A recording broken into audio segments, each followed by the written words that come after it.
Hi hello welcome back to my channel. ఇది శనగపప్పు. ఈ శనగపప్పు పండగలప్పుడు మనం పూర్ణాలకి చేసుకోవడానికి పక్కన పెట్టుకుంటాం. అప్పుడు వచ్చిన కట్టుతో మనము ఒక మంచి చారుని అయితే పెట్టుకోవచ్చు.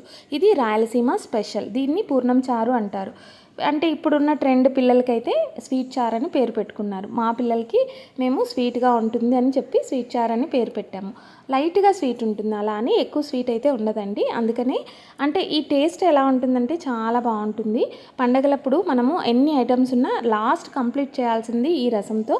సో చాలా టేస్టీగా ఉంటుంది. పండగలప్పుడు స్పెషాలిటీ అన్ని వెరైటీస్లో ఇది ఒకటి అనమాట. దీంట్లో వేసే రసం పౌడర్ని మనం ఓన్లీ రసం పౌడరే వేయాలి, లైట్గా బెల్లం వేయాలి. పూర్ణం చారు చేసినప్పుడు ఆటోమేటిక్గా దాంట్లో బెల్లం ఉంటుంది. సపరేట్గా నేను అప్పుడప్పుడు ఇలా చేస్తాను. శనగపప్పుతోనే సపరేట్గా ఇలాంటి రసం చేస్తే మంచి కాంబినేషన్తో పండగలప్పుడు కానీ నార్మల్ డేస్లో కానీ చాలా బాగుంటుంది. ఒక్క ముద్ద కూడా